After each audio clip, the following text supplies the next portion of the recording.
সম্মানিত দর্শক মণ্ডলী, স্বাগত জানাচ্ছি বিধান টক্সের আজকের এপিসোডে।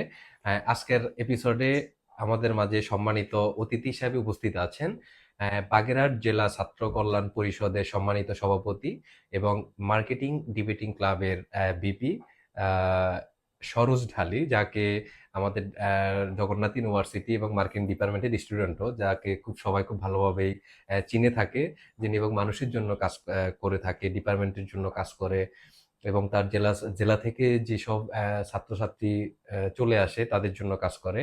তো এরকম অনেকগুলো ঘটনাও আছে যেগুলো আমি নিজেও প্রত্যক্ষ সাক্ষী, যে বিভিন্ন ধরনের জেলা থেকে মানুষ, বিভিন্ন ধরনের ছাত্রছাত্রীরা যে সমস্যাগুলো ফেস করে, আমাদের আজকে যিনি অতিথি আছেন ওনাকে স্মরণ করলে উনি সেই সমস্যাগুলো সমাধান করেন। তো স্পেশাল কিছু সমস্যাও আছে, সেগুলো আমরা শুনবো আমাদের আজকের অতিথির মুখ থেকে।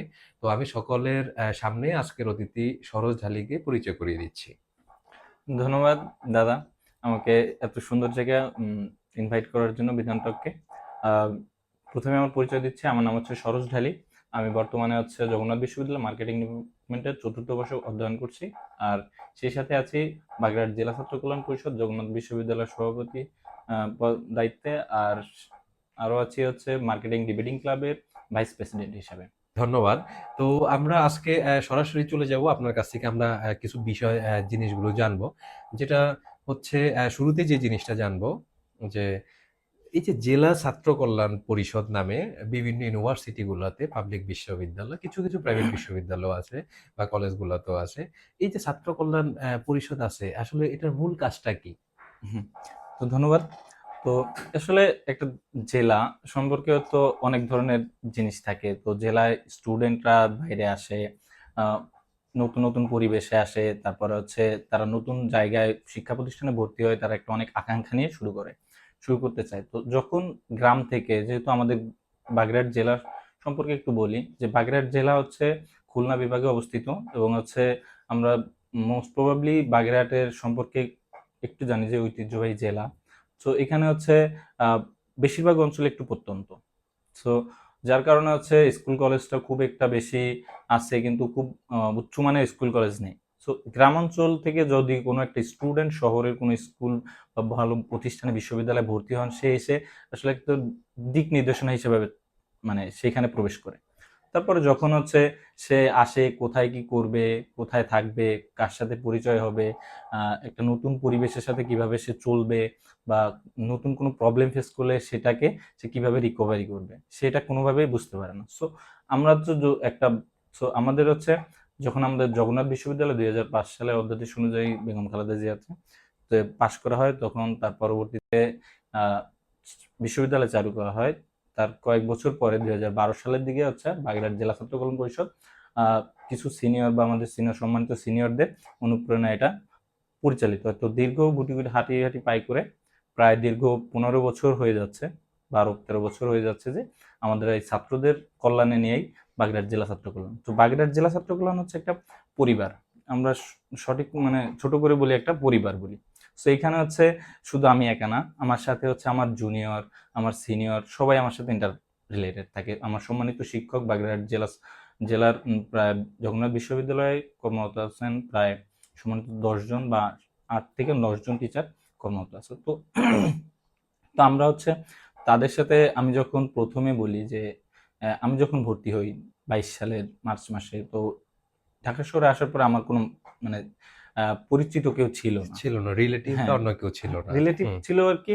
তো আমার বাসা ঠিক করে দিতে হবে, বা এই যে আমাকে একটু সাহায্য ইউনিভার্সিটি করবে। কেন্দ্রিক যে বিষয়টা, হ্যাঁ, হ্যাঁ। ইউনিভার্সিটি কেন্দ্রিক যে একটা সম্পর্ক থাকে বা একটা কমিউনিকেশন থাকে বড়দের সাথে বা সিনিয়রদের সাথে, সেটা আমার কিছুই ছিল না। আমি একদম একটা আহ মূলহীন ভাবে এসে পড়ছি, একদম শিকড় থেকে কোনো জায়গা থেকে আমাকে তুলে এনে এখানে একদম কোথাও গেড়ে দিনা বা কেউ কিছু করে নাই। তো আমি তখন আসি, এসে নিজেই বাসা ঠিক করি, তারপরে নিজের সবকিছু নিজে করি, বাসা ঠিক করি, ক্যাম্পাসে আসি, এসে সিনিয়রদের খুঁজি যে আমার সিনিয়র কে আছে, আমার জেলার সিনিয়র কে আছে।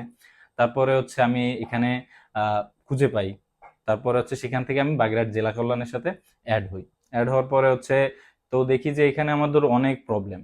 তো আমি নিজে থেকে একটা অনুপ্রেরণা বা নিড ফিল করি যে আমি যে সমস্যাটা এসে ফেস করছি, যে আমার পরবর্তীতে যারা আসবে তারা যেন এই সমস্যাটা ফেস, পরবর্তীতে বলতে যারা আপনার জুনিয়র হ্যাঁ, আপনার যারা জেলা থেকে, বিশেষ করে বাগেরহাট জেলা থেকে বাগেরহাট যারা জেলা থেকে আসবে, এখানে হ্যাঁ। ভর্তি হবে, তারা যেন ওই সমস্যাটা ফেস না করে, এই লক্ষ্য বা এই ইচ্ছাকে কাজ মানে হাতে নিয়ে বা ইচ্ছাকে মনের মধ্যে নিয়ে আমি বাগেরহাট জেলা ছাত্র কল্যাণের সাথে জার্নি শুরু করি। তো তখন থেকে আমি আমার সিনিয়র, আমার জুনিয়র, প্লাস আমাদের বাগেরহাট জেলার সম্মানিত শিক্ষক, তাদের সাথে আমার একটা সুন্দর একটা সম্পর্ক তৈরি হতে থাকে। তো এইভাবে আস্তে আস্তে আগাইছি। আগানোর পরে এখন আমি আমার সিনিয়র, আমার সম্মানিত শিক্ষক সকলের আশীর্বাদে আমি বাগেরহাট জেলা ছাত্র কল্যাণের সভাপতি পদে দায়িত্ব পালন করছি। যে আমি যে সমস্যাটা ফেস করছি, যাতে আমার ওই জুনিয়রটা যেন সেই সমস্যাটা ফেস না করে, যার জন্য আমি আমার জুনিয়র প্লাস সবার সাথে সেইভাবে ইন্টারেক্ট করি বা তাদের নিয়ে আমি কাজ করার চেষ্টা করি। সো আমি বাগেরহাট জেলা ছাত্র কল্যাণের সাথে 22 সাল থেকে যখন শুরু করি, তো আমি অনেকগুলা প্রোগ্রামের সাথে নিজে মানে ব্যক্তিগতভাবে জড়িত। তো আগের যে দায়িত্বগত যারা ছিল, তারা অনেকভাবে আর কি এটাকে নিজের ব্যক্তিগতভাবে ব্যবহার করছে, প্লাস ব্যবহার করার ফলে ওরা তারা স্টুডেন্টদের নিয়ে কোনো কেয়ার করতো না। জাস্ট একটা নিয়ে নিজের একটা পথ ছিল বা নিজের দায়িত্ব নেওয়ার দরকার ছিল, নিছে, নেওয়ার পরে স্টুডেন্টদের তারা কখনোই খোঁজ নিত না। তো আমি সেটা থেকে আমি খুব ডিমোটিভেট হই। তো আমি নিজে আমাদের অন্যদের নিজে থেকে নিজে কাজ করি, যে তারা আমাদের দেখতেছে না তো কি হয়েছে, আমি আমার জুনিয়রদের দেখি। সো এইভাবে আমি অনেকগুলো প্রোগ্রামের সাথে অ্যাড হয়েছি বা প্রোগ্রাম অ্যারেঞ্জ করছি। তখন আমাদের সম্মানিত একজন স্যার আছেন, যে প্রফেসর মাসিক স্যার। সো উনি আমাকে বলে যে তুমি একজন খুব ভালো ম্যানেজার, গুড ম্যানেজার, তুমি অনেক সামনে আরো যেতে পারবা, তুমি সবকিছু খুব সহজেই ম্যানেজ করতে পারো, যে এত বড় একটা কোনো সাথ ছাড়াই এসে তুমি অনেক দূর এগিয়ে গেছো এবং আমাদের পর্যন্ত তুমি পৌঁছাই গেছো। এটা আসলে অকল্পনীয়, যে কেউ তোমাকে একজন সিনিয়র এসে যদি আমার সাথে তোমাকে পরিচয় করে দিত, সেটা একটা বিষয় ছিল, কিন্তু তুমি খুঁজে একটা টিচারের মানে সাথে আপনি পরিচয় হওয়াটা, টিচার থেকে শুরু সব নিজ থেকেই এভাবে হ্যাঁ, করেছেন, নিজ কোনো রেফারেন্স বা কোনো রেফারেন্স মাধ্যমে ভাবে না? না। তো তারপরে এই জার্নিটা শুরু হয়েছে। আমার বাগেরহাট জেলা ছাত্র কল্যাণের সভাপতি দায়িত্ব পালন করছে। এখন আমি চেষ্টা করি যে আমার জুনিয়র যারা আছে তাদের নিয়ে চলার। শুধু আমার নিজের বলবো না, আমার সাথে আমার জুনিয়র যারা আছে তাদের সবার সেম ক্রেডিট।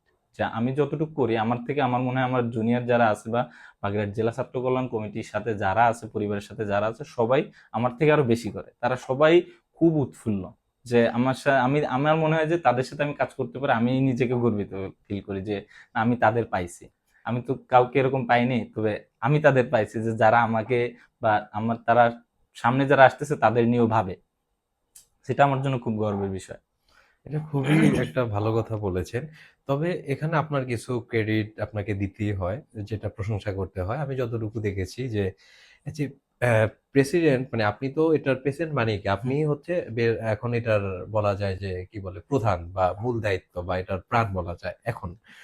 তো তখনই আপনার যারা আপনার সাথে আছেন, এই যে বললেন যে সবাই কাজ করার জন্য সবাই খুব এক্সাইটেড থাকে বা করছে। তো এটার এই লিডারশিপটার কিন্তু আপনাকে ক্রেডিট দিতে হয়। কারণ আপনার যদি তাদেরকে সেই মেইনটেইন বা তাদের জন্য এভাবে না করতেন, ওইভাবে লিডারশিপটা আপনি গ্রো আপ না করতেন, তাহলে তাদেরকে কখনোই মানে পেতেন না। তো এটা আপনাকে প্রশংসা করতেই হয়। তো তারপরে আরেকটা যেটা বিষয় যে, আপনার কি এরকম কোনো হয়েছে যে, আপনি তো ৩ বছর কাজ করে প্রেসিডেন্ট হয়েছেন হুম, ৪ বছরের কাজে। 4 এটা বছর। খুবই একটা প্রশংসনীয়। হয়তো আপনি আরো ১ বছর পরেও হতে পারতেন, যেহেতু আপনার আরো হ্যাঁ, সময় আছে। কিন্তু আপনি সে কাজ করছেন বলে আপনার যোগ্য জায়গাটা যোগ- আপনি আগেই পেয়ে হ্যাঁ, গেছেন। জি। তো যেহেতু আপনাকে যোগ্য মনে করেছে বা আপনি প্রেসিডেন্ট নির্বাচিত হয়েছেন, তো আপনার এরকম কি, কি কাজ করেছেন স্পেশালি, যেটা আপনার এলাকার, মানে আপনার জেলার ছাত্রছাত্রীদের জন্য এরকম কি কোনো আছে যে বলার মতো দর্শকদের হ্যাঁ, উদ্দেশ্যে? তো আমি আমাদের জেলা ছাত্র কল্যাণে সাধারণত, এটা যেহেতু একটা জেলা ছাত্র কল্যাণ পরিষদ, এটার মূল উদ্দেশ্য শিক্ষা, শান্তি আর ভ্রাতৃত্ব। আর এটা কাজ করে স্টুডেন্টদের কল্যাণে। সো একটা স্টুডেন্ট যদি যখনই প্রবলেম পড়ে বা তাদের যখন মানে কোনো কিছু প্রয়োজন হয় বা কোনো কিছু হেল্প লাগে, তখন তো আমাদের এগিয়ে আসতে হয়। যখন আমরা একটা জেলা থেকে বা একটা জেলার একই জল মাটি খেয়ে মানে আমরা এক পরিবেশে বড় হয়েছি, সো সেই জুনিয়রটা যখন তাদের হেল্পের জন্য আমাদের কাছে, আমরা কোনোভাবেও জানতে পারি, অন্য কোনোভাবে মাধ্যম হয়েও যদি জানতে পারি যে আমার জুনিয়র কোনো প্রবলেম হয়েছে, তো আমরা সেখানে ছুটে যাই বা হেল্প করার যেভাবে হোক সাহায্য করার চেষ্টা করি। এমন অনেক ঘটনাই আছে। সো যেমন আমাদের কিছুদিন আগে একটা জুনিয়র, সে হচ্ছে 20 ব্যাচে, এই বছরে ভর্তি হয়েছে। ভর্তি হওয়ার পরে একটা মেয়ে জুনিয়র, তো ও ভর্তি হওয়ার পরে কিছুদিন পরে হচ্ছে এখানে আসছে। আসার আগেই আমার সাথে ওর মানে আমার সিনিয়র বলছে যে এরকম একজন আসতেছে, তুই একটু সাহায্য করিস। তো আমি হচ্ছে নিজে থেকে এসে তাকে বাসার যে কোথায় খুঁজতে হবে, কিভাবে থাকবে বা মানে বাসা খুঁজে দিছি, রুমমেট পাচ্ছিল না, নিজে গিয়ে মানে হচ্ছে আপনার জুনিয়র সেটা আপনি গিয়ে হ্যাঁ বাসা খোঁজা থেকে শুরু করে এগুলো সব করেছেন? হ্যাঁ বাসা খোঁজা বাহ! থেকে শুরু করে, প্লাস হচ্ছে যেহেতু সে মানে যেহেতু বাগেরহাটটা বা ঢাকা থেকে প্রায় 150 কিলোমিটার দূরে, সেখান থেকে এসে এখানে এসে নতুন বাসা খুঁজবে, তারপরে আবার চলে যাবে, যেহেতু থাকার জায়গা নেই। আমাকে ইনফর্ম করছে যে একটা সাহায্য করার মানে জন্য, আপনি সেটা দায়িত্ব মনে দায়িত্ব করেছেন মনে যে করে, নিজের হ্যাঁ, নিজের দায়িত্ব মনে করে, নিজের মনে করে আমি তাকে সেই সাহায্যটা চেষ্টা করছি, যতটুকু পারছি তাকে সাহায্য করছি, এটুকু। যাক এটা আসলে আমার নিজেরও খুবই ভালো লেগেছে যে তার দায়িত্ব মনে করেছে, একজন সাহায্য চেয়েছে।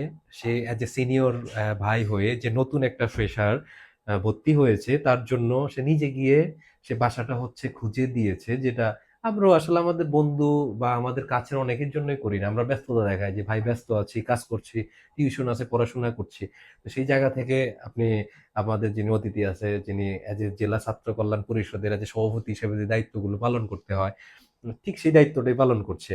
তো এটা আসলে প্রশংসনীয় এবং প্রত্যেকটা প্রেসিডেন্টেরই উচিত এবং প্রত্যেকটা যারা এসব সংগঠন মানে ছাত্র কল্যাণ পরিষদের সাথে জড়িত আছে তাদের প্রত্যেকের উচিত যে এই ধরনের যে কাজগুলো অন্তত ওনারই মাইন্ডের মতো করা।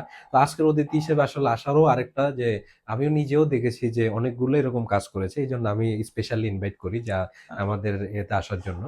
তো এরপর আমরা আজকে আরো কিছু জানবো আপনার হ্যাঁ। কাছ থেকে। যেটা জানবো হচ্ছে আপনার যে বাগেরহাট জেলা যেটা বলছেন, আমি একবার যাওয়ার সুযোগ হয়েছে আপনার জেলায়। হুম। যেমন হচ্ছে ষাট গম্বুজ মসজিদ, খানজাহান আলী মাজার, তারপর হচ্ছে কি যেন নিজ দিয়া চন্দ্রমহল না চাঁদমহল, চন্দ্রমহল আর কি, চন্দ্রমহল নামে চন্দ্রমহল একটা আছে। জায়গা আছে। হ্যাঁ ঠিক, আমি অনেক ছোটবেলায় গিয়েছিলাম। তো এরকম ঐতিহ্যবাহী তো কিছু হুম। আছে এবং আবার হচ্ছে খানজাহান আলী মাজার মানে কুমিরও ছিল হ্যাঁ, তখন। কুমির ছিল। হ্যাঁ, তো আসলে এই ইতিহাসটা সম্পর্কে যদি আমাদেরকে একটু বলতেন। বাগেরহাট তো প্রাচীনকাল থেকে একটা ঐতিহ্যবাহী জেলা। আমরা জানি যে বাগেরহাটের আহ, ষাট গম্বুজ মসজিদ, খানজাহান আলী মাজারের যে পীর উনি আসছিলেন ধর্ম প্রচার করতে এসে, উনি সে বাংলা বাগেরহাটও এখানে স্থাপন করেন এবং মসজিদ স্থাপন করেন, যেটা হচ্ছে বাংলা পৃথিবীর ওয়ার্ল্ড হেরিটেজের একটা অংশ। সো ওইখানে একটা দুইটা কুমির ছিল, একটা হচ্ছে সাদা পাহাড় আর একটা হচ্ছে কালা পাহাড়, যেটাকে ওইখানে বলা হতো যে খানজাহান আলী যখন হচ্ছে ওই পুকুরটা খনন করে, তখন হচ্ছে ওই উনি হচ্ছে দুইটা মানে দুইটা ঘোড়াকে পুকুরে নিয়ে নামায় এবং পানি ওঠানোর জন্য একটা ই করে। তো তখন ওই দুইটা হচ্ছে ঘোড়া দুইটা কুমির হয়ে যায়, একটা একটা সাদা পাহাড় আর একটা হচ্ছে তো কালা ঘোড়া পাহাড়। দুইটা কুমির হয়ে হ্যাঁ, যায়, ঘোড়ার হ্যাঁ? দুইটা কুমির হয়ে যায়, তো হুম। এটাকে হচ্ছে বলা হয়। তো এটা কুমিরটা একটা হচ্ছে 2000 সালের দিকে সাদা পাহাড় মারা যায়, কালা পাহাড় 2012 সাল বা 13 সালের দিকে মারা যায়। আপাতত উম, ওই যে কমিটি কর্তৃপক্ষ অনেকগুলো কুমির ছাড়ছে, কিন্তু বলা হয় যে সাদা পাহাড় কালা পাহাড়, কিন্তু আসলে তারা এখন আর সাদা পাহাড় কালা পাহাড় না। মানে তারা অলরেডি হচ্ছে হ্যাঁ, মৃত্যুবরণ করেছে মৃত্যুবরণ যেটা করেছে। বলা যায়। হ্যাঁ। হ্যাঁ। তো আর আর হচ্ছে আপনার আরো কিছু স্পেশাল ব্যক্তিত্ব আছে হ্যাঁ, সেখানে। বাগেরহাটে জেলায় আরো স্পেশাল কিছু ব্যক্তিত্ব আছে, যেমন হচ্ছে কবি রুদ্র মোহাম্মদ শহীদুল্লাহ, বিশিষ্ট কবি, আর হচ্ছে ইলিমা নীলিমা ইব্রাহিম, বিশিষ্ট সাহিত্যিক আছে। ইনি হচ্ছে আমাদের বাগেরহাটের বিখ্যাত ব্যক্তিবর্গদের মধ্যে তাদেরকে ধরা হয়। আরো কয়েকজন আছেন, যদিও আমি সবার নাম এখন বলতে পারছি না। তো আচ্ছা, আমি যতজন বাগেরহাটের মানুষজনের সাথে মিশেছি ভালোই পেয়েছি। আসলে হুম, সেখানকার মানুষজন আপনার কাছে কেমন মনে হয়?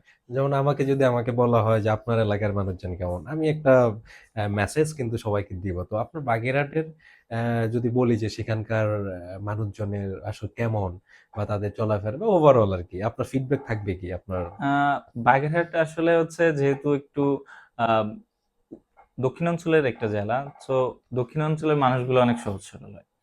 সো খুব সহজেই কাউকে বিশ্বাস করে ফেলে এবং হচ্ছে অনেক হাসি খুশি, মানে হচ্ছে তারা খুব সহজে মানুষের সাথে মিশতে পারে। আচ্ছা, আমি তো জানতাম উত্তর অঞ্চলের মানুষ সহজ সরল। না, কিন্তু আজকে জানলাম যে দক্ষিণাঞ্চলের মানুষ না, সহজ সরল। হচ্ছে এটা আপনি কিভাবে দেখছেন? উত্তরাঞ্চলে একটা মানুষ একটা প্রত্যেকটা হইতে পারে, মানুষ সহজ সরল হবে, একটা জেলার মানুষ সহজ সরল, এটা উত্তরাঞ্চল দক্ষিণাঞ্চল বলে কোনোই নাই। যে মানুষের সহজ মানে সরল আপনি এটা বলতে হচ্ছে চাচ্ছেন বাগেরহাট জেলার মানুষজন একটু অন্য জেলার তুলনায় একটু একটু সহজ সহজ সরল সরল, বেশি। জি। আচ্ছা, যাক, এই যে জিনিসটা জানলাম, হতে পারে হয়তো আরো দর্শক শ্রোতা যারা আছেন, আপনাদের যদি কেউ আশেপাশে পরিচিত থাকে তাদের সাথে কথা বলে বা জেনে শুনে নিবেন যে আসলে তারা কেমন। আমিও দেখি দুই একজনের সাথে মিশে আসলে কেমন তারা, সহজ সরল কিনা না নাকি কোনো ভেজাল আছে। যাক, কোনো প্রবলেম নাই। আমরা এবার চলে যাচ্ছি হচ্ছে আপনার কাছ থেকে আরো যে বিষয়গুলো জানবো, যেটা আরেকটা ইম্পর্টেন্ট, যে পাবলিক ইউনিভার্সিটিতে প্রত্যেকটা স্টুডেন্টেরই কেউ মেডিকেল, কেউ ইউনিভার্সিটি বা কেউ হচ্ছে বুয়েট, চুয়েট, কুয়েট, এই বিভিন্ন ধরনের মানে এই যেগুলো টপ যে প্রতিষ্ঠানগুলো আছে, বিশেষ করে পাবলিকে মানুষের বেশি হচ্ছে ড্রিম থাকে। আপনি যেহেতু জগন্নাথ ইউনিভার্সিটিতে পরীক্ষা দিয়ে চান্স পেয়েছেন, তো অনেকেরই আসলে আগে শুরুতে আপনি বলুন যে জগন্নাথ ইউনিভার্সিটিতে কেন হচ্ছে স্টুডেন্টরা হচ্ছে চয়েস করবে? এখানে হচ্ছে জগন্নাথ বিশ্ববিদ্যালয়কে চয়েস করার মানে যদি প্রধান কারণ বলা হয় সেটা হচ্ছে প্লেস। ঠিক আছে, ঢাকা বিশ্ববিদ্যালয়ের পরবর্তী যে বিশ্ববিদ্যালয়টা আছে ঢাকা শহরের ভিতরে সেটা হচ্ছে একটা পাবলিক বিশ্ববিদ্যালয়, জগন্নাথ বিশ্ববিদ্যালয়। সো যারা ঢাকা বিশ্ববিদ্যালয় থেকে মানে কোনো কারণে মিস করে, মেরিটে মিস করে পিছায় পড়ে, সো তখন হচ্ছে তাদের সেকেন্ড চয়েস চলে আসে অটোমেটিকলি জগন্নাথ বিশ্ববিদ্যালয়। এই প্লেসটা হচ্ছে জগন্নাথ বিশ্ববিদ্যালয়ের প্রধান কারণ। যদিও নানান সমস্যার কারণে জগন্নাথ বিশ্ববিদ্যালয় আমরা জানি যে স্টুডেন্ট যারা আছে তারা বিভিন্ন কারণে বঞ্চিত। সুযোগ সুবিধা বিশ্ববিদ্যালয় বা বাংলাদেশের পাবলিক বিশ্ববিদ্যালয় অন্যান্য বিশ্ববিদ্যালয় থেকে সব থেকে বঞ্চিত হচ্ছে জগন্নাথ বিশ্ববিদ্যালয়। তো এটা তারপরও মানুষের প্রধান চয়েস লিস্টে থাকার কারণ হচ্ছে প্লেস। যেখানে আমরা চাকরি বাকরি করতে হলে কিংবা কোনো সুযোগ সুবিধা বা কোনো ফার্ম বা কোনো ইন্টার্ন বা কোনো কিছু হলে, জব সেক্টর জব খোঁজার জন্য হলেও আমাদের শহর কেন্দ্রিক আসতে হয় বা রাজধানী কেন্দ্রিক আসতে হয়। যদি এটা আমরা যদি আগে থেকে বা 4 বছর আগে থেকে বা 3 বছর আগে থেকে যখন কোনো পাবলিক অন্য বিশ্ববিদ্যালয় চয়েস করার আগে জগন্নাথকে বিশ্ববিদ্যালয় এই কারণেই রাখা হয়েছে, যদি আমার পরবর্তী সেক্টরে জব সেক্টরে আমার জব খুঁজতে হলে বা অন্য কোনো ফ্যাসিলিটিস বা পরিচয়ের একটা ভ্যারি করে, যে একটা কমিউনিকেশন বা একটা কমিউনিটি ভ্যারি করে যে নিজের পরবর্তী ক্যারিয়ার গড়ার ক্ষেত্রে, যেটা হচ্ছে জগন্নাথ বিশ্ববিদ্যালয় অনেক সহজ বা এটা একটা সুন্দর একটা কমিউনিটি বিল্ড আপ করে। শুধুই কি প্লেস? কেন পড়াশোনার যে মান, আপনি কি সেটাকে প্রাধান্য দিবেন না? পড়াশোনা অবশ্যই প্রাধান্য দেবো, কেন দেবো ও না? মানে আপনি প্রাধান্য সবকিছুই দিবেন, কিন্তু সবকিছুই দিব প্রথম প্রাধান্যটা হচ্ছে হচ্ছে প্লেস। প্লেস। আচ্ছা, হ্যাঁ, জি। তারপর? হ্যাঁ। পড়াশোনার ক্ষেত্রে তো জগন্নাথ বিশ্ববিদ্যালয় আসলে সব ডিপার্টমেন্টেই মোটামুটি আমরা জানি ভালো। তো দেশ সেরা হচ্ছে সর্বপ্রথম হচ্ছে জগন্নাথ বিশ্ববিদ্যালয় রসায়ন ডিপার্টমেন্ট, যেটা হচ্ছে গত বছর প্লাস এই বছর হচ্ছে দেশ সেরা ডিপার্টমেন্ট বা মানে তাদের পড়াশোনার মান এবং হচ্ছে রিসার্চটা সব থেকে এগিয়ে আছে অন্যান্য বিশ্ববিদ্যালয় থেকে। আর আমি তো বলতে পারি যেহেতু আমি মার্কেটিং স্টুডেন্ট, তো আমি আমার মার্কেটিং সবসময় সেরা, হ্যাঁ? মার্কেটিং সবসময় সেরা। মার্কেটিং মানেই সেরা। এটা তো মার্কেটিং আমি দেখি মানেই মাঝে, মাঝে আপনারা ক্যাপশন দেন। যে মার্কেটিং মানেই সেরা। হ্যাঁ, মার্কেটিং মানেই সেরা। সো আসলেই হ্যাঁ, সেরা। এখানে হ্যাঁ। সেরা। সো এটার ও আমাদের যে সম্মানিত শিক্ষক যারা আছে, মানে টিচার্সরা আছে, তারা অনেক অংশে অংশীদার, তাদেরকে অবশ্যই ধন্যবাদ দিতে হবে। কারণ আমাদের চেয়ারম্যান স্যার আছেন প্রফেসর ডক্টর ইমরানুল হক স্যার, আমাদের ডিপার্টমেন্টটাকে বর্তমানে অনেক সুন্দর করে গুছিয়ে নিয়েছেন। তারপরে হচ্ছে আমাদের অন্যান্য যে টিচার্সরা আছে তারা অনেক ফ্রেন্ডলি প্লাস স্টুডেন্ট বান্ধব, যার কারণে হচ্ছে আমরা খুব সহজে জগন্নাথ বিশ্ববিদ্যালয়ের সমস্ত ডিপার্টমেন্টে আমরা চ্যালেঞ্জ করতে পারি যে সবার থেকে আমাদের ডিপার্টমেন্ট আলাদা। বাহ! খুবই চমৎকার এবং ভালো লেগেছে। যে আসলে নিজের জিনিস, নিজের ডিপার্টমেন্ট, এটা নিজের গর্ব হওয়া উচিত। হুম, তো খারাপ হোক ভালো হোক, এটা গর্ব করতেই হবে। এবং মার্কেটিং ডিপার্টমেন্টেরও কিছুদিন আগে যে ফাউন্ডেশন ডে, যেটা ফাউন্ডেশন ডে হলো মানে জগন্নাথ ইউনিভার্সিটির ইতিহাসে এটা একটা হ্যাঁ সবচেয়ে চমকপ্রদ এবং চমকপ্রদ স্পেশাল স্পেশাল ডে এবং একটা ডে হিসাবে পালন করা হয়েছে। তো এবার হচ্ছে আপনার এই যে, আপনাকে একটু আগে বলেছি যে স্টুডেন্ট যারা থাকবে, যেমন যারা এসএসসি কমপ্লিট করবে তারপরেই তো এই যে অনার্স লেভেলে ভর্তি পরীক্ষা দিবে। তো আপনি বলেছেন যে জগন্নাথ কেন চয়েস করবে, এটা বুঝলাম যে হচ্ছে প্রথমত হচ্ছে প্লেস, স্টুডেন্ট, তারপর হচ্ছে কি ক্যারিয়ারের জন্য কেরিয়ারের জন্য পড়াশোনা, যা আছে খেলাধুলা থেকে শুরু করে বিভিন্ন যে কি বলে এটাকে, যে ক্লাবিং থেকে শুরু করে লিডারশিপ থেকে শুরু করে যা আছে সকল ধরনের চর্চাই এখানে হয়। এখানে হয়। ওভার বলা যায় যে okay, okay. It's perfect for every student. তো আপনি সেই জায়গা থেকে আরেকটা যেটা জিনিস জানবো, ধরেন আমার স্বপ্ন যে আমি জগন্নাথ ইউনিভার্সিটিতে পড়বো, বা আমার ছোট ভাই বা যারা আছেন তো তাদের উদ্দেশ্যে আপনার কি বলে, আপনি তো কোচিং ও বিভিন্ন ক্লাস হুম। নিয়ে থাকেন বা আচ্ছা। অ্যাডমিশন সম্পর্কে আপনার ধারণা আছে, হুম। যদি হচ্ছে ভবিষ্যৎ কোনো প্রজন্ম বা কোনো দর্শক শ্রোতা যারা শুনবে তাদের মধ্য থেকে যদি কেউ আপনার ভর্তি হতে চায়, জগন্নাথ ইউনিভার্সিটিতে ভর্তি পরীক্ষা দিতে চায়, তাদের উদ্দেশ্যে আপনার কি পরামর্শ বা তারা কিভাবে প্রিপারেশন নিবে তাদের উদ্দেশ্যে একটু বলুন। আচ্ছা, জগন্নাথ বিশ্ববিদ্যালয় যে একটা পাবলিক বিশ্ববিদ্যালয় আমরা সবাই জানি, সেখানে ভর্তি পরীক্ষার একটা প্রসেস হয়, তার মাধ্যমে হচ্ছে মেরিট লিস্ট হয়, মেরিট লিস্ট হওয়ার পরে তারপরে হচ্ছে সাবজেক্ট চয়েস দেয়, সাবজেক্ট চয়েস দেওয়ার পরে হচ্ছে সেখানে ভর্তি হওয়ার সুযোগ পায়। তো প্রত্যেকটা স্টুডেন্টকে কঠোর থেকে কঠোর পরিশ্রম করতে হয়, তা না হলে সে তার পরবর্তী ধাপ বা নিজের যে লক্ষ্যটা আছে লক্ষ্যটা পূরণ করতে পারবে না। তো আমি বলবো যারা হচ্ছে বিশ্ববিদ্যালয় কেন্দ্রিক, শুধু জগন্নাথ বিশ্ববিদ্যালয় না, যে বিশ্ববিদ্যালয় কেন্দ্রিক বাংলাদেশের যে কোনো একটা পাবলিক বিশ্ববিদ্যালয় কেন্দ্রিক যদি টার্গেট করতে হয়, তাকে হচ্ছে এসএসসি থেকে হচ্ছে পড়াশোনাকে সুন্দর করে গুছায় নিতে হবে। সো আমরা জানি যে দেশের মানে বোর্ড বই যা আছে 9-10 পর্যন্ত, যেটা হচ্ছে খুবই স্ট্যান্ডার্ড মান পর্যন্ত, এরপরে এইচএসসি যেটা আছে, বোর্ড বই যা এইচএসসি যে বইটা, সেটা হচ্ছে খুব সুন্দর করে পড়তে হবে, যে নিজেকে মানে যেভাবে যে কোনো পরীক্ষার মধ্যে হলে আমাদের পাশ করতে হবে, বা নিজেকে যতভাবে পরীক্ষা করা যায় বা নিজেকে পরীক্ষা প্রস্তুত করা যায় সেভাবে, সেজন্য পড়াশোনা করতে হবে, কঠোর থেকে কঠোর পরিশ্রম করতে হবে। পরিশ্রমের ফলে নিজের লক্ষ্যকে একমাত্র মানে লক্ষ্যে পৌঁছানো সম্ভব। জি, ধন্যবাদ। হয়তো আশা করছি আপনার কথা অনেক অনুপ্রাণিত হবে এবং আগাবে, এবং যারা হচ্ছে ছোট ভাই বা বোন যারা আছে, আসলে যারা অ্যাডমিশন দিবেন তারা আমার বা আমাদের যারা অতিথি ওনাদের ছোটই হবেন।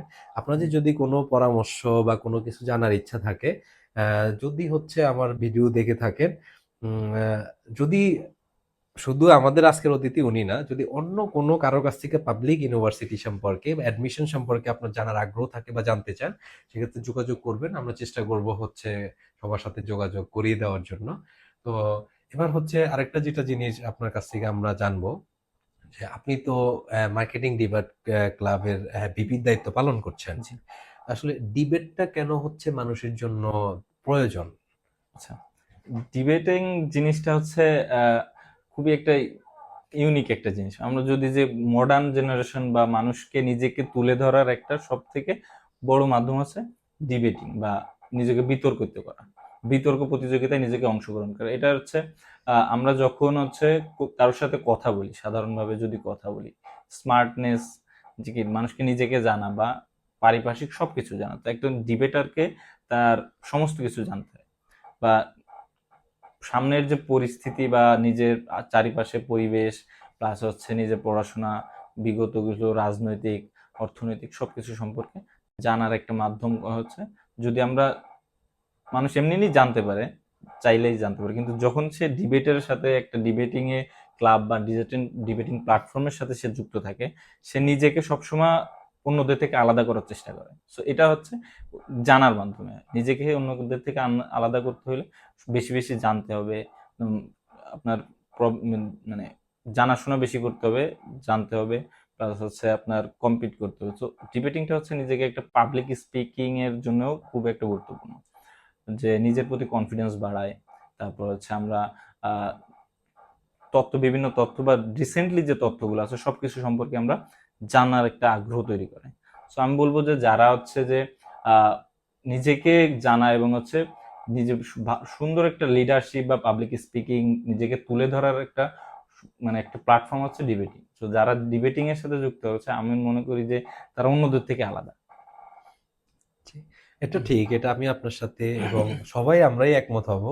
কারণ আপনি কর্পোরেটে যান, যেখানেই যান না কেন, বা আপনি যদি জব সেক্টরেও যদি কম্পিটিশন করেন, আপনার রিসেন্ট যে তথ্যগুলো আছে এগুলো পড়াশোনা হুম। তো করতেই হবে। তারপর ডিবেট করলে যে বিতর্ক, বিতর্ক বলতে আমরা বুঝি যে কি হুম। বুঝি? তর্ক করা, তর্ক ঝগড়া করা। করা। হ্যাঁ। বিষয়টা এটা না। বিষয়টা হচ্ছে এটাও কিন্তু একটা কথা বলার। আপনাকে তাহলে লিডার হইতে হলে, আপনাকে কর্পোরেট লাইফে সার্ভ করতে হলে আপনার কথা জানতে হবে। কারণ আপনি যখন হয়তোবা জুনিয়র লেভেলে সেটা প্রয়োজন নাই। যখন সিনিয়র লেভেলে যাবেন বা যাবো বা যারা যাবে, আপনি তো এটাই বোঝাতে চাচ্ছেন যে সেখানে গেলেও যেন হচ্ছে কথার মাধ্যমে, কারণ মানুষের কথাটাই হচ্ছে মেইন, তারপরে হচ্ছে যোগ্যতা। তো এই জিনিসটা যখন সে কথা বলতে পারবে, সে যখন যুক্তি দিয়ে এই যে যেটাকে বিতর্ক বলে আর কি, হুম। যুক্তি দিয়ে বিতর্ক করতে পারবে সে অবশ্যই উইন হবে। উইন হবে। সে এবং সে কর্পোরেট লাইফ থেকে শুরু করে সব জায়গায়তে ভালো কিছু করতে পারবে। হুম। এটাই তো, নাকি আর অন্য কোনো বিষয় আছে? এটাই এটাই। এটাই। আচ্ছা যাক। জি, আপনাকে অনেক ধন্যবাদ। তো আরেকটা বিষয় যেটা হচ্ছে আপনার কাছ থেকে যেটা আমরা জানবো, আপনার এই যে আপনি প্রেসিডেন্টের দায়িত্ব পালন করছেন এবং আশা করছি যদি সবকিছু ঠিকঠাক থাকে হয়তো ডিবেটিং ক্লাবেরও প্রেসিডেন্ট হতে পারেন। আমি উম, বলছি না আপনি হবেন, মানে হতে পারেন। উম, এটা আসলে আমি মানে এক্স্যাক্টলি বা বলতে পারবো না। সো যদি আমি যোগ্য হই বা আমি সেই পর্যায়ে পৌঁছাইতে পারি, তখন আমার যারা নীতি নির্ধারক আছেন হুম। তারা সেটা নির্ধারণ করবে। এটা আমি সম্পর্কে কোনো তথ্য আগে আমি বলতে পারবো না। তবে সবার তো একটা ইচ্ছা থাকে বা থাকে যে নিজেকে আর একটু করা, ডেভেলপ করা বা দায়িত্ব পালনের একটা ইচ্ছা সবারই যাক, থাকে। আপনার জন্য শুভকামনা রইলো। তো আপনি প্রেসিডেন্ট হবেন না বা হবেন, অলরেডি আপনি কিন্তু বাগেরহাট জেলা ছাত্র কল্যাণ পরিষদের প্রেসিডেন্টের দায়িত্ব পালন করছেন। হুম, তার মানে আপনি এই কাজের মাধ্যমে কিন্তু আপনি অলরেডি প্রুভড যে you are the perfect president for Jagannath university Bagerhat জেলা ছাত্র কল্যাণ পরিষদ। Um hmm, I right? Hmm, তো সেই জায়গা থেকে আশা করছি যারা এই যে নীতি নির্ধারক বলেছেন, এবং আমারও তাদের কাছে যদি সুযোগ হয় বা তারা যদি দেখে আপনাকে যোগ্য মনে করে অবশ্যই আপনাকে দিবে। আর আশা করছি আপনি 100% যোগ্য না হলে অন্তত 70 থেকে 80% যোগ্য। তো অন্য কেউ যদি 100% বা আপনার থেকে বেশি হয়, হুম। ডেফিনিটলি সে হচ্ছে হ্যাঁ, প্রেসিডেন্ট অবশ্যই সে হবে। স্বাগত। আর তাকে যদি সে অবশ্যই হচ্ছে স্বাগত আপনার জানাবো। কাছ থেকে একটু কমও হয়, অবশ্যই আপনি হবেন। তো আপনার জন্য আচ্ছা। শুভকামনা রইলো। আপনি কিছু ধন্যবাদ মনে আপনাকে। বলতে চাচ্ছেন? বলুন, বলুন। ধন্যবাদ হ্যাঁ। আপনাকে। তবে আমি মনে করি যে আমার হচ্ছে যে ডিবেটিং ক্লাবে আমার থেকে যারা আছে সবাই আমার থেকে বেশি যোগ্য।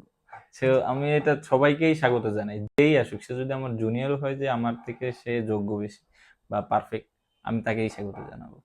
যাক, এটা এটা আসলে এই যে হুম, স্যাক্রিফাইস মাইন্ড, হুম, বা আমি না হইলো যে আমার একটা আফসোস, এই আমি হইতে পারলাম না, আমি কেন প্রেসিডেন্ট হলাম না, আমি কেন হুম, সেক্রেটারি হলাম না, বাট এটা যে আপনি বলেননি এটাই হয়তো বা আপনাকে অনেক দূরে এগিয়ে নিয়ে যাবে। তো আপনার জন্য শুভকামনা রইলো। হ্যাঁ, আর ধন্যবাদ। হয়তো বা আমরা আর বেশি কিছু বলবো না। তো আমরা হয়তো বা আপনার একটা জীবনের অনুভূতি বা গল্প শুনে আমরা আজকের মতো এই বিষয়টা এখানে শেষ করব।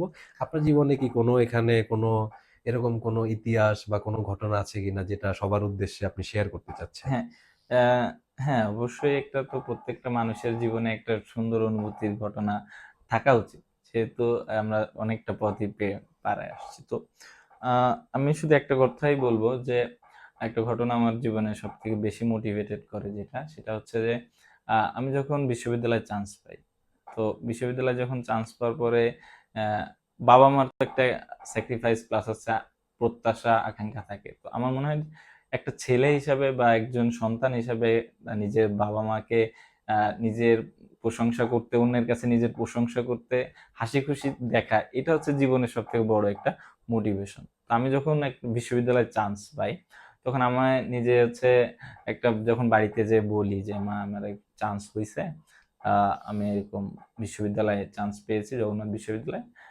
তো আমি তার পরবর্তীতে আহ, যখন আমার বাড়িতে কেউ আসতো যে সরোজের রেজাল্ট কি, তো আমি নিজে শুনছি যে আমার মা অনেক খুশির সহিত সবাইকে বলতেছে যে আমার সরোজ চান্স পাইছে।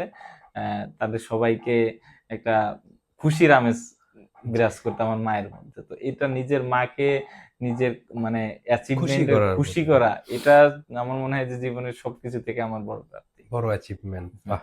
খুবই ভালো লাগলো। আসলে বাবা-মাকে রেসপেক্ট করা এটা সকল মানুষের মধ্যে হুম, যদি থাকতো তাহলেই বাংলাদেশে হুম, বা দেশের বাইরে হয়তো আছে, বাংলাদেশে বৃদ্ধাশ্রম তৈরি হইতো না, হতো হ্যাঁ, না। অবশ্যই। তো আপনার মতো প্রত্যেকটা যারা শুনতে পাচ্ছেন, যেন হচ্ছে বাবা-মায়ের খুশি যেন আপনাদের খুশি হয়, এবং হয়তোবা শুনতে পাইছেন যে একটা ইউনিভার্সিটিতে চান্স পাইছে একটা ছেলে। তার জন্য তার মা যে খুশি, আর তার মায়ের খুশি এটা হচ্ছে তার সন্তানের হচ্ছে অ্যাচিভমেন্ট, মানে কৃতিত্ব যেটাকে উনি বলে গেছেন। তো আপনাদেরও সকলের কাছে যে অনুরোধ বলতে পারেন, অনুরোধই করব যেন হচ্ছে প্রত্যেকটা বাবা মা এবং তার সন্তানের সম্পর্কগুলো যেন এরকমই হয়, যেন আর যতটুকু বৃদ্ধাশ্রম তৈরি হয়েছে এই দেশে, যেন বৃদ্ধাশ্রমের সংখ্যা আর না বাড়ে বরং কমে যায়। সেটার জন্য আপনাদের সকলের কাছে একটা মেসেজ থাকবে। তো আজকের মতো আমরা এখানে শেষ করব নাকি আরো অন্য কিছু? উম, না, আজকের মতো এখানেই শেষ করে আচ্ছা, না আসলে। আজকে শেষ করবো না কেন জানেন? আমার আরেকটা জিনিস হচ্ছে একটু ইচ্ছে করছে জানার। আপনার নাম তো সরোজ। হ্যাঁ, সরোজ অর্থটা কি আসলে? আমার নাম হচ্ছে সরোজ। সরোজ শব্দের অর্থ হচ্ছে পদ্ম ফুল। পদ্ম ফুল। পদ্ম ফুল। সরোজ, হ্যাঁ, সরোজ পদ্ম ফুল। তো হ্যাঁ। আপনার জীবনে কি কেউ কোনো পদ্ম দিয়েছে আপনাকে? না, আসলে পদ্ম পাওয়ার মতো ভাগ্য সবার থাকে না। কেন? আপনি সংগঠন করছেন, পাবলিক ইউনিভার্সিটির স্টুডেন্ট, চেহারাও খারাপ না, কথাও সুন্দর বলেন, তাহলে কেন হ্যাঁ, ভাগ্য হচ্ছে না? পদ্মটা হচ্ছে মানুষের একটা হচ্ছে মানে শুভ্রতার প্রতীক। তো আচ্ছা, মানুষ হচ্ছে গোলাপটাকে বেশি ইউজ করে, পদ্মটাকে কম করে। আচ্ছা So, আপনার কি না সরোজ হওয়ার কারণে কি আপনি ফুল পাচ্ছেন না? নাকি হ্যাঁ, বিষয়টা কি? আমার নামের শেষে যেহেতু রোজ আছে, তো হ্যাঁ। এই জন্য আমি আর ফুল পাচ্ছি না। তো সেটা আপনার তো নামের শেষে রোজ লেখা। তো আপনি হ্যাঁ, গোলাপ দিয়েও তো হয়ে যায়। মানে গোলাপও তো গোলাপ হ্যাঁ, গোলাপ পেয়েছেন? না, এটা হচ্ছে আমার ব্যর্থতা। এটাও ব্যর্থতা। যাক দর্শক শ্রোতা, সকল সফলতার মাঝখানে একটা ব্যর্থতা পেলাম, যেটা হচ্ছে নাম সরোজ। কিন্তু সে জীবনে এটার অর্থ তো পদ্ম। পদ্ম তো পায়নি, গোলাপও পায়নি। তো আমরা এটাকে ব্যর্থতা বা সফলতা এটা হিসাবে আমরা যা ইচ্ছা, আপনাদের ইচ্ছা, আপনারা যেভাবে ইচ্ছা ধরে নিতে পারেন। তো আমরা আজকে এখানে বিদায় নেই বা এখানে শেষ জি, করছি।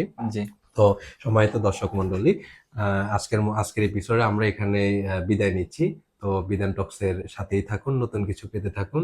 আশা করছি পরবর্তী এপিসোডে আরো নতুন কিছু আপনাদের জন্য চমক আসছে। ধন্যবাদ।